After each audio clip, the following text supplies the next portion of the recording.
오늘도 새벽에 오시는 여러분들을 환영하고 축복합니다. 같이 기도드리겠습니다. 주님 감사합니다. 저희들 또 이 새벽에 주님 앞에 나와 예배드리게 하시니 감사를 드립니다. 주님, 그 주님 앞에 저희들 또 겸손히 엎드리게 하시고, 또 그 주님이 우리를 인도하심을 신뢰하게 하시고, 또 그 주님을 기대하게 하시며, 그 주님을 바라보며 오늘도 또 믿음의 한 걸음을 내딛는 우리의 삶이 되게 하여 주시옵소서. 예수님의 이름으로 기도드렸습니다. 아멘. 찬송가 391장입니다. 찬송가 391장.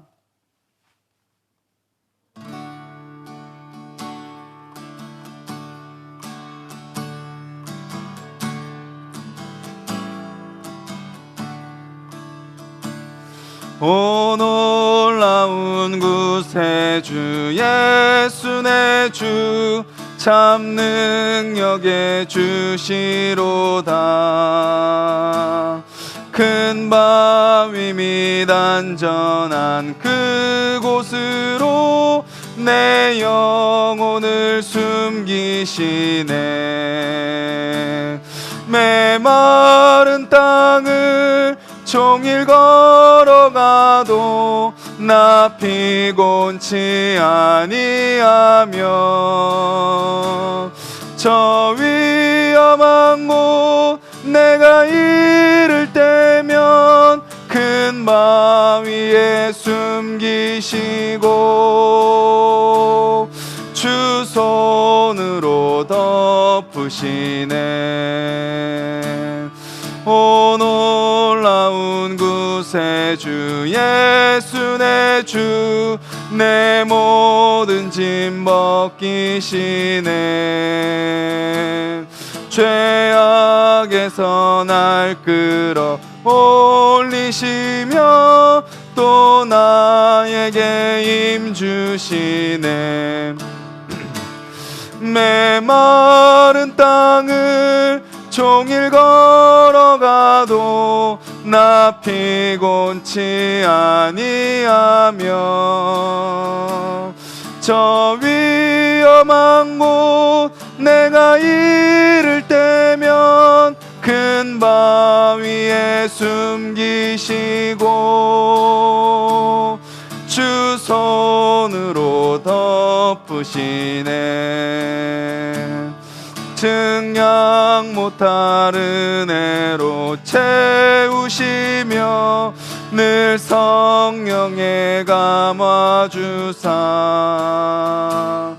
큰 기쁨 중 주님을 찬양토록 내 믿음을 도우시네. 메마른 땅을 종일 걸어가도 나 피곤치 아니하며 저 위험한 곳 내가 이를 때면 큰 바위에 숨기시고 주 손으로 덮으시네. 주 예수님 공중에 임하실 때 나 일어나 맞이하리. 그 구원의 은총을 노래하리. 저 천군과 천사 함께 메마른 땅을 종일 걸어가도 나 피곤치 아니하며 저 위험한 곳 내가 이를 때면 큰 바위에 숨기시고 주 손으로 덮으시네.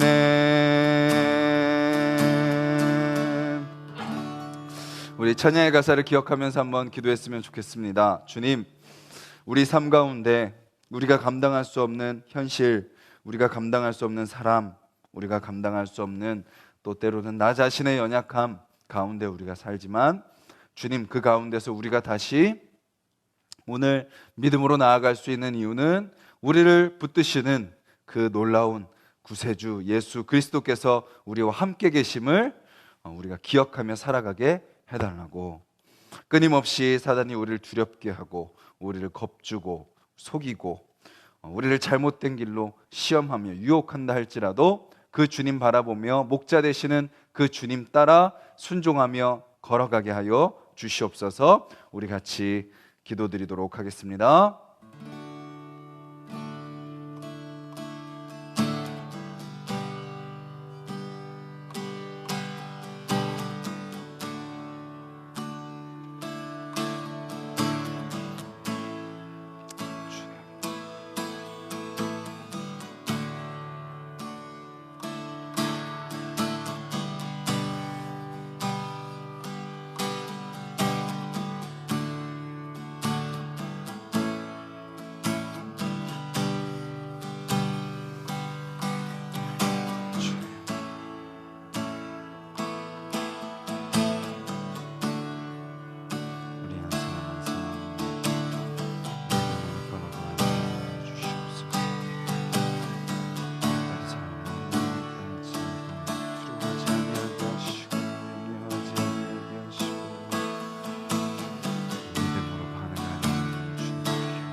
주님 감사합니다. 찬양의 고백처럼 그 주님께서 우리의 아버지 되십니다. 우리의 갈 길을 인도하십니다. 우리를 붙드십니다. 우리에게 피할 길을 주십니다. 우리를 다시 일어나게 하십니다. 그 하나님 바라보며 살아가는 하루가 되게 하여 주시옵소서. 우리의 현실, 또 우리 주변에 있는 사람, 또 우리의 어떤 마음, 그것은 다 연약하고 한계가 있고 부족하지만 주님, 한계가 없으시고 전능하시고 전지하신 그 하나님 한 분 바라보며 믿음으로 승리하는 하루가 되게 하여 주시옵소서. 예수님의 이름으로 기도드렸습니다. 아멘. 오늘 함께 보실 말씀은 창세기 29장 말씀입니다. 창세기 29장 1절부터 20절까지 말씀입니다. 창세기 29장 1절부터 20절까지 말씀 우리 한 목소리로 같이 읽도록 하겠습니다.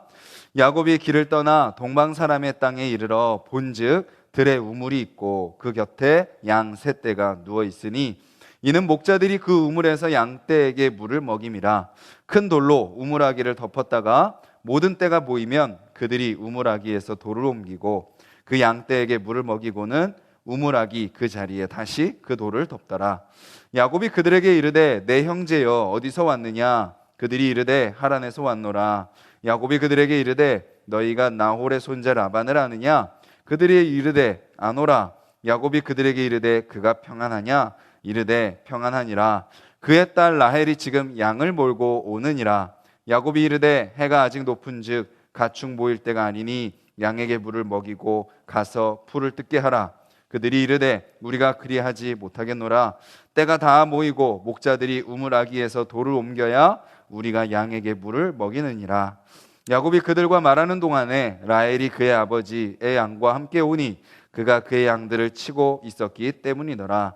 야곱이 그의 외삼촌 라반의 딸 라헬과 그의 외삼촌의 양을 보고 나아가 우물아기에서 돌을 옮기고 외삼촌 라반의 양떼에게 물을 먹이고 그가 라헬에게 입맞추고 소리내어 울며 그에게 자기가 그의 아버지의 생질이요 리브가의 아들 됨을 말하였더니 라헬이 달려가서 그 아버지에게 알림해 라반이 그의 생질 야곱의 소식을 듣고 달려와서 그를 영접하여 안고 입맞추며 자기 집으로 인도하여 드리니 야곱이 자기의 모든 일을 라반에게 말하매 라반이 이르되 너는 참으로 내 혈육이로다 하였더라.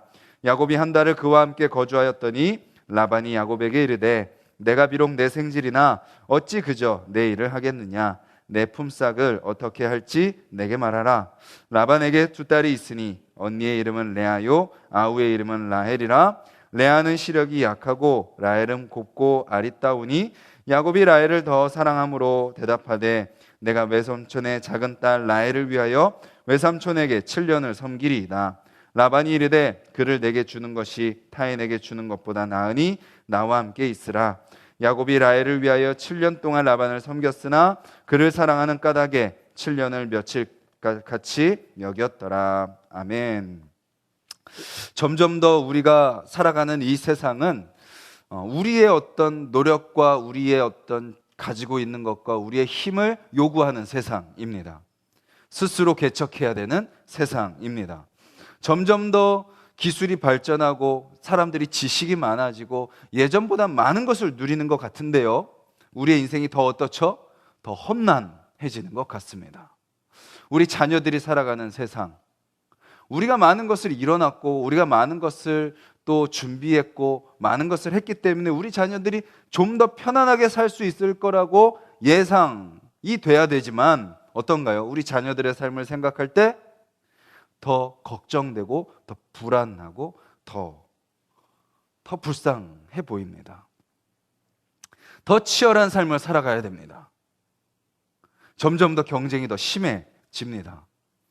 그리고 그렇게 험난한 인생 치열하게 살면 그래도 뭔가 보여야 되는데 어떻죠? 보이지도 않습니다.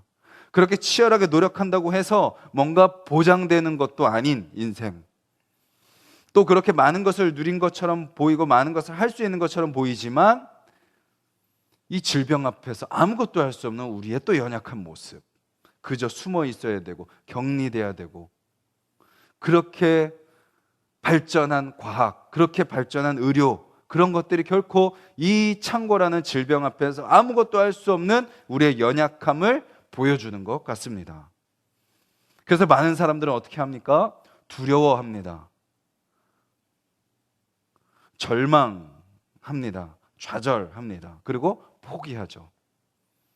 뉴스만 봐도요, 이런 포기하는 안타까운 소식들이 너무나도 많이 들려오고 있습니다. 또 주변에 보면 두려움 가운데 살아가고 있는 사람들을 우리는 또 너무 많이 보게 됩니다. 그것이 우리가 살아가는 이 세상의 모습입니다. 그런데 성경은요, 그런 이 세상을 살아가는 우리에게 아주 실제적인 것들을 알려주고 있습니다. 우리의 모습을 성경에 나오는 인물들을 통하여 마치 거울을 보듯이 우리의 모습을 보게 하십니다. 이게 수천 년 전의 이야기이지만 그들의 모습을 통해서 지금 우리의 모습을 보게 하십니다. 바로 지금 우리가 누구의 모습을 보고 있죠? 야곱의 모습을 보고 있죠. 스스로 자신의 힘으로 노력하며 복을 얻어내려 했던 사람 야곱, 머리를 굴리고 거짓말을 하고 무언가 자기가 목표한 것을 위해서 수단과 방법을 가리지 않고 얻으려 했던 야곱, 그렇게 해서 얻어냈지만 그 결과는 뭐예요? 자기를 죽이려고 미워하고 자기를 죽이려고 하는 형의 위협을 만나게 되는 야곱. 부모님이 돌아가시면 더 이상 자기는 어디서도 보호받을 수 없고 형으로부터 진짜 죽을 수도 있는 그런 상황 가운데 있는 야곱이 도망갑니다. 결혼을 핑계로 도망가죠. 그래서 우리가 이삭이 배우자를 구할 때 어떤 모습을 봤나요? 아브라함이 자기의 종을 보낼 때 어떻게 보내? 낙타 10匹를 보냅니다. 그리고 금 부치들을 막 보냅니다. 그래서 배우자를 얻어오는데 야곱은 지금 어떻게 가요? 아무것도 가지지 못하고 혼자, 진짜 겉은 배우자를 데리러 가지만 실제로는 도망자와 같은 모습으로 가는 야곱의 모습을 보게 되죠. 야곱이 지금 오늘 본문에 나오면 이제 동방 사람의 딸 그 라반이 있는 곳으로 가는데요, 그 거리가요 직선 거리는 600km고요 실제로 그 간 거리는 800km입니다. 우리처럼 길이 뭐 잘 닦여 있나요? 지방으로 갈수록 뭐 도로가 잘나 있나요? 차도 없고 혼자 걸어가야 되는 그 상황, 광야와 같은 그 길을 통과하고, 광야만 있나요? 그 숲도 있고 그런 곳에서 밤을 지새면서 그렇게 홀로 가야 되는 그런 상황. 제가 TV에서 어떤 외국인이 야생에서 혼자 밤을 지내는 걸 봤습니다. 그냥 뭐 혼자 밤 지내면 되지라고 생각이 들었는데요. 그것을 보는 내내 저 사람 살 수 있을까?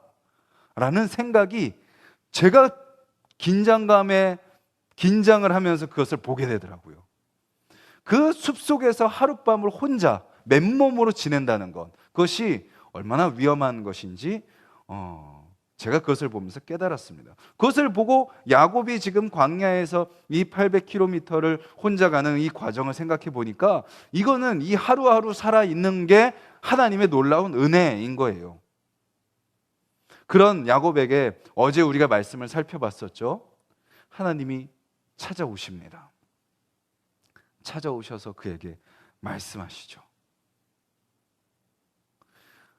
내가 과연 삼촌의 집에 도착할 수 있을지, 그곳에서 내가 어떤 삶을 살아갈 수 있을지, 내가 제대로 된 인생을 영위할 수 있을지, 그런 막막함 가운데 있는 야곱에게 하나님이 찾아오셔서 뭐라고 말씀하시죠? 우리가 어제 말씀 다시 한번 읽어보면 좋을 것 같습니다. 13절입니다. 28장 13절. 13절부터 15절까지 말씀 우리 한 목소리로 같이 읽겠습니다. 또 본즉 여호와께서 그 위에 서서 이르시되 나는 여호와니 너희 조부 아브라함의 하나님이요 이삭의 하나님이라. 내가 누워있는 땅을 내가 너와 내 자손에게 주리니 내 자손이 땅의 티끌같이 되어 내가 서쪽과 동쪽과 북쪽과 남쪽으로 퍼져나갈지며 땅의 모든 족속이 너와 내 자손으로 말미암아 복을 받으리라. 내가 너와 함께 있어 내가 어디로 가든지 너를 지키며 너를 이끌어 이 땅으로 돌아오게 할지라. 내가 내게 허락한 것을 다 이루기까지 너를 떠나지 아니하리라. 아멘. 그 뒤에 말씀, 내가 내게 허락한 것을 다 이루기까지 너를 떠나지 아니하리라. 그 약속의 말씀. 지금 내 인생은 험난하고 치열하고 앞이 보이지 않는 안개와 같은 길을 걸어간다 할지라도 하나님이 나에게 허락하신 인생이 있다라는 것을 확인한 거죠. 그리고 그것을 하나님이 이루신다라는 것을 확인한 겁니다. 그리고 그것을 이루실 때까지 나를 떠나지 아니하시겠다라는 그 약속을 들은 겁니다. 그것을 딱 듣고 오늘 본문에 보면 1절에 야곱이 길을 떠납니다. 다시 길을 떠나죠. 근데 여기에 길을 떠나라는 이 단어가요, 그 원어를 보면 이렇게 표현됩니다. 발을 높이 들고 라고 표현이 됩니다. 우리가 찬양, 손을 높이 들고 주를 찬양이 있지만 여기는 지금 뭐예요? 발을 높이 들고입니다. 또 언제 그것에 도착할까? 이 광야길 또 어떻게 내가 걸어갈까? 이 험난한 인생길 도대체 내가 어떻게 살아가야 될지 모르겠다라고 생각하며 축 처진 발걸음을 하는 것이 아니라 뭐예요? 하나님의 약속의 말씀을 듣고 발을 높이 들고 기대와 소망과 담대함으로 그 길을 걸어가는 야곱의 모습을 보게 되는 것이죠. 하나님을 경험한 사람, 하나님의 약속의 말씀을 들은 사람의 발걸음입니다. 여전히 현실은 변하지 않아요. 여전히 광야예요. 여전히 맹수가 있고요. 여전히 그 먼 길을 가야 됩니다. 그 길을 갔을 때 누구를 만날지, 어떤 일이 있을지 우리는 알 수 없습니다. 그런데 하나님의 약속의 말씀 붙들고 걸어갈 때 우리는 뭐 할 수 있는 거예요? 다시 힘을 낼 수 있는 겁니다. 다시 기대할 수 있는 겁니다. 그것이 바로 야곱이 길을 떠나 발을 높이 들고 걸어가는 그런 삶의 모습인 거죠. 오늘 하루 저와 여러분들 살아갑니다. 이 코로나는 언제 끝날지 모르겠고, 또 우리 가정의 문제, 또 우리 자녀의 문제, 또 우리 직장과 사업장의 문제, 그 문제들은 도대체 언제 해결될지 모르겠고, 이 나라는 끊임없이 막 서로 치고받고 싸우고, 또 그 앞에서 나는 너무나도 작은 것 같고, 하지만 오늘 이 약속의 말씀, 야곱을 인도하시는 그 하나님이 바로 내가 너를 인도한다 라는 그 하나님의 음성을 듣는 저와 여러분들이 되었으면 좋겠고, 그 말씀 앞에 우리도 이 예배를 끝나고 다시 가정으로 돌아가는 우리의 발걸음, 세상으로 돌아가는 우리의 발걸음이 발을 높이 들고 나아가는 저와 여러분들이 되기를 간절히 소망합니다. 그렇게 걸어갑니다. 그렇게 걸어가서요, 우물을 만납니다. 우물. 여기서 우리는요, 본즉 들에 우물이 있고 이렇게 그냥 읽고 넘어가지만 이 야곱에게 우물이라는 것은 아주 중요한 의미를 주는 거죠. 그리고 그 우물에 누가 있어요? 양 세 떼가 누워 있습니다. 양 세 무리가 누워 있죠. 그리고 그 양 세 떼를 끌고 온 목자들을 만납니다. 그 목자들이 그 우물에서 양떼에게 물을 먹이는 거죠. 큰 돌로 그 입구를 막아 놓습니다. 그러다가 그 떼들이 있나 봐요. 그 모든 떼들이 다 모이면 그때 이제 돌을 옮겨서 그 양떼에게 물을 먹이고 다시 그 돌을 덮더라. 이제 그런 식으로 이제 물을 먹이는 겁니다. 그 야곱이 그 목자들에게 이르는 거죠. 너희가 어디서 왔느냐? 그래서 그들이 대답합니다. 하란에서 왔습니다. 그러면 하란에 있는 라반을 아느냐? 우리가 라반을 압니다. 그러면 그 라반에게 그 라반의 그 묻자 그러자 그들이 뭐라고 대답합니까? 또 야곱이 또 한 가지를 묻죠. 그가 평안하냐? 잘 지내냐? 잘 지냅니다 라고 대답을 하고 그들이 또 한 가지를 대답하는데 그 라반의 딸인 라헬이 지금 양을 몰고 오고 있습니다 라고 대답하죠. 우리는 이렇게 슉 읽고 지나갑니다. 하지만 여기서 우리는 무엇을 발견하게 되나요? 하나님의 섭리를 발견하게 되죠.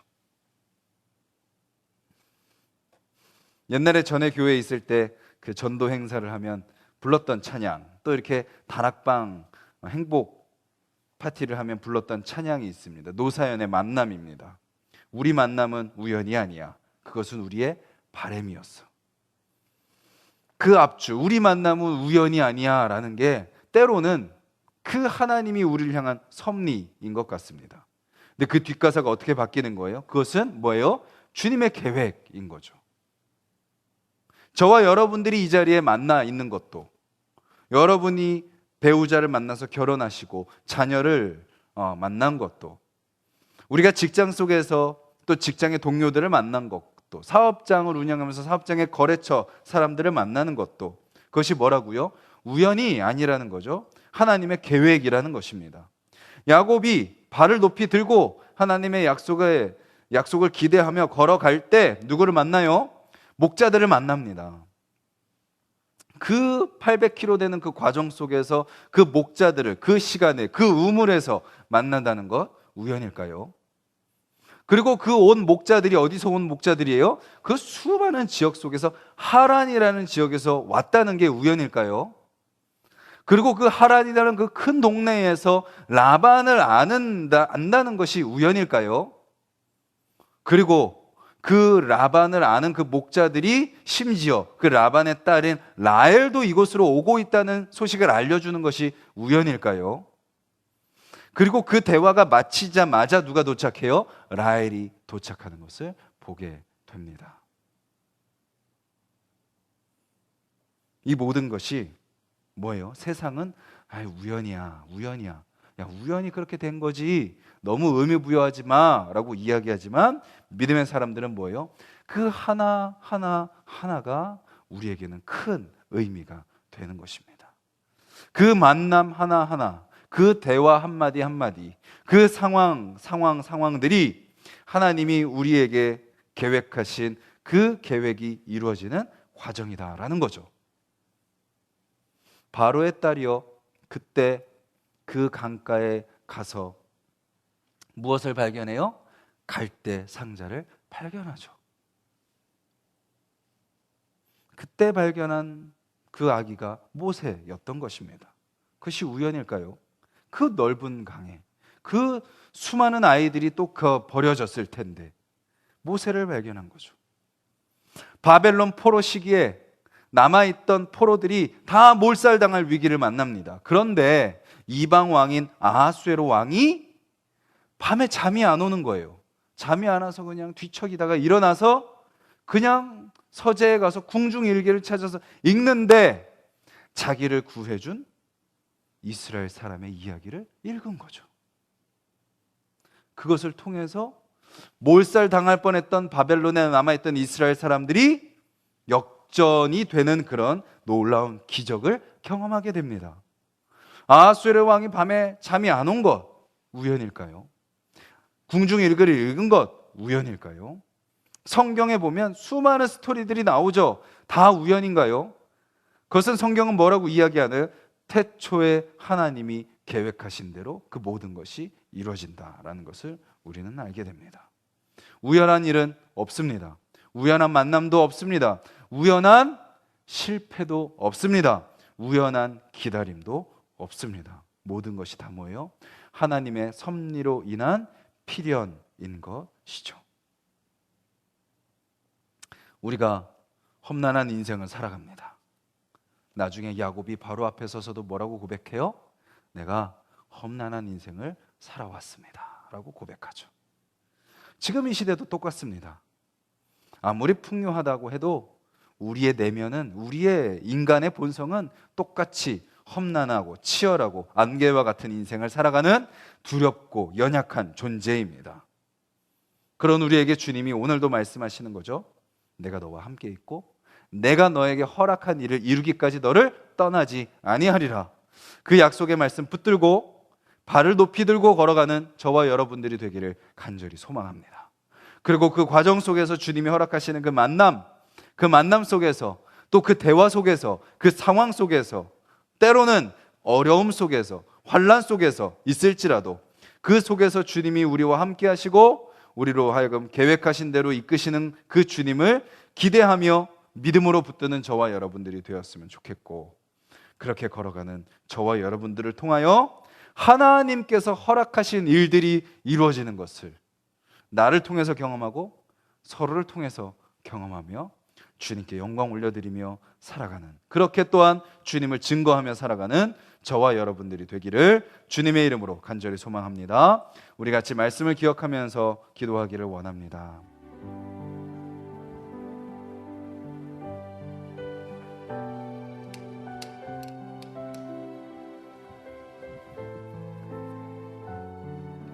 오늘도